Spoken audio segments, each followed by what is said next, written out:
Visakha summit లో రాష్ట్ర ప్రభుత్వం అంతర్జాతీయ సంస్థలతో కీలక ఒప్పందాలు చేసుకుంది. ఇప్పటి వరకు 11,91,972 కోట్ల పెట్టుబడులకు ఒప్పందాలు జరిగాయని, నిరుద్యోగ యువతికి ఉద్యోగ కల్పన లక్ష్యంగా ప్రభుత్వం ప్రయత్నిస్తుందంటున్న విశాఖ ఎంపీ భరత్ తో మా Visakha correspondent Nandakumar face to face. అంతర్జాతీయ భాగస్వామ్య సమ్మిట్కి అయితే దేశ విదేశాల నుంచి అతిరథ మహారథులందరూ కూడా వచ్చారు.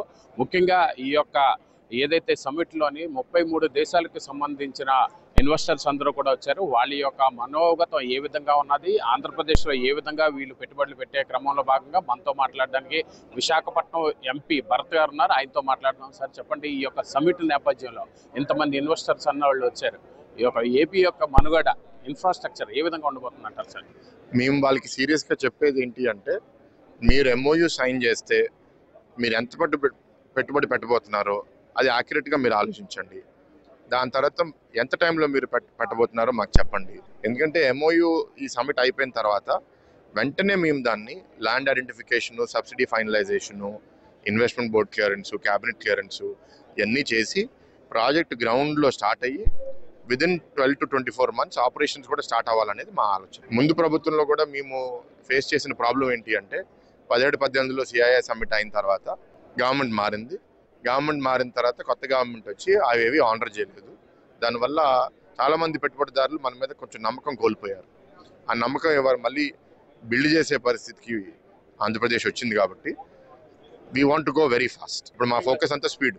ముఖ్యంగా సార్, సింగిల్ విండో పద్ధతిన అనుమతులన్నీ ఇస్తాం, మౌలిక సదుపాయాల కల్పన కూడా ఇమ్మీడియట్గా చేస్తాం, మా అధికారులే మీ వెంట పడతారు, మీకు చాలా తక్కువ టైంలోనే ఇక్కడ అన్ని స్టార్ట్ అయ్యే విధంగా చేస్తామని ముఖ్యమంత్రి గారు చెప్పారు.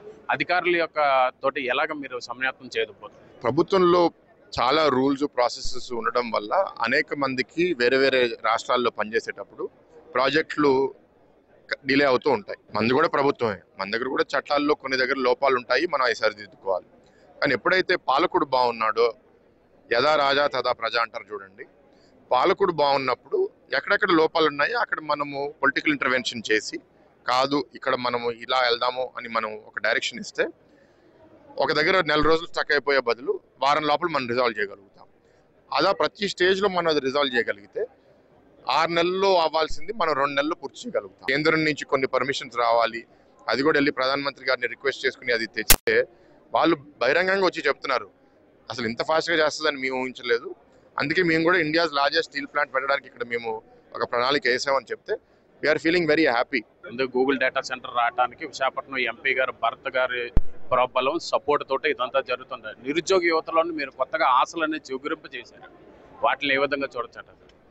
అంటే పెట్టుబడులు తీసుకుని రావడము, ఒక మంచి వాతావరణం సృష్టించే బాధ్యత మాది. యువతని మేము కోరేది ఏంటి అంటే, మీరు బాగా చదువుకోండి. ఒకవేళ మీ కాలేజీలో దీనికి కావాల్సిన స్కిల్ మీరు నేర్చుకోలేదు, ఆ స్కిల్ ఏంటో కనుక్కుని ఇప్పుడు మీరు వెళ్ళి స్కిల్ డెవలప్మెంట్ ప్రోగ్రామ్ చేయండి. యువత అవకాశాలు సద్వినియోగం చేసుకోకపోతే ఈ కంపెనీలు ఇతర రాష్ట్రాల నుంచి కూడా తీసుకొస్తున్నారు. సో ఈ వచ్చే అవకాశాలు ఎక్కువ మంది మన స్థానికులకి అవకాశం వస్తే మన తెలుగు వాళ్ళు ఇంకా అభివృద్ధి చెందుతారు. కాబట్టి ఈ అవకాశాలని మీరు పోగొట్టుకోవద్దు. ఎక్కడన్నా మీకు ఈ గ్యాప్ ఉంది, ఏం చేస్తే నేను నేర్చుకుంటానని మీరు మమ్మల్ని అడగండి, మీకు జవాబిస్తాం. కానీ మీరు కష్టపడాలి. ఎంఓయూస్ ఎంతవరకు జరిగినాయి సార్? ఎన్ని కోట్లు పెట్టుబడి పెట్టడానికి ప్రస్తుతానికి ఇన్వెస్టర్స్ రెడీగా ఉన్నారు? సోఫార్ మీరు చూస్తే 410 ఎంఓయూస్, ఇంచుమించు 10 లక్షల కోట్లు ఇన్వెస్ట్మెంట్స్. మళ్ళీ 1 డేలో మళ్ళీ కొన్ని కంపెనీస్, మన గూగుల్లో ఫస్ట్ వాళ్ళు 6 బిలియన్ అన్నారు, దాని తర్వాత 6 బిలియన్ అన్నారు, అనౌన్స్ చేసే రోజు 15 బిలియన్ అన్నారు. మేము ఎవరు ఊహించలే. మీటింగ్ ముందు 10 బిలియన్ అంటే 90,000 కోట్లు అనుకున్నాను నేను. 15 బిలియన్ అంటే 1,35,000 అయిపోయింది. అలా కంపెనీస్ ఎవరన్నా వచ్చి ఎంఓయూ టైంలో కొంచెం ఇంకా ఎక్కువ చేస్తామని చెప్తే కొంత నంబర్ పెరుగుంటుందేమో, కానీ ఇంచుమించు 10+ అనుకోవచ్చు. విశాఖపట్నం ఎంపీగా నిరుద్యోగ యువతకి మీరు ఇచ్చే సందేశం? జీవితంలో అవకాశాలు, మంచి అవకాశాలు చాలాసార్లు రావు. వచ్చిన అవకాశాలని మనం కోల్పోతే కొన్నిసార్లు జీవితాంతం పశ్చాత్తాపడే పరిస్థితి వస్తుంది. సో అందుకే యువతని కోరేది ఏంటి అంటే, make use of the opportunity. మీరు స్థిరపడండి, మీ కుటుంబాలు స్థిరపడాలి.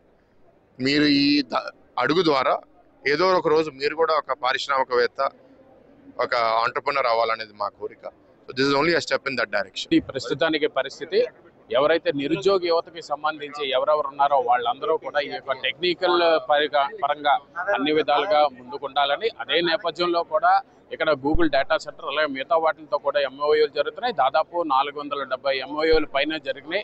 అయితే ఇప్పటి వరకు అది చూసుకుంటే 10 లక్షల కోట్ల పెట్టుబడి వరకు కూడా జరిగిన నేపథ్యంలో ఇంకా కూడా ఈ రోజు కూడా సమ్మిట్ జరిగే అవకాశం ఉన్న నేపథ్యంలో ఇంకా అది పెట్టుబడుల శాతం మరింత పెరిగే అవకాశం ఉంది. అలాగే యువత కూడా ఏదైతే ఇటువంటి ఆపర్చునిటీస్ అన్నింటినీ కూడా ఉపయోగించుకొని వారి భవిష్యత్తుకు బంగారు బాట వేసుకోవాలని విశాఖపట్నం ఎంపీ అయితే తెలియజేస్తున్నారు. కెమెరా పర్సన్ పవన్తో నందకుమార్, రాజ్ న్యూస్, వైజాగ్.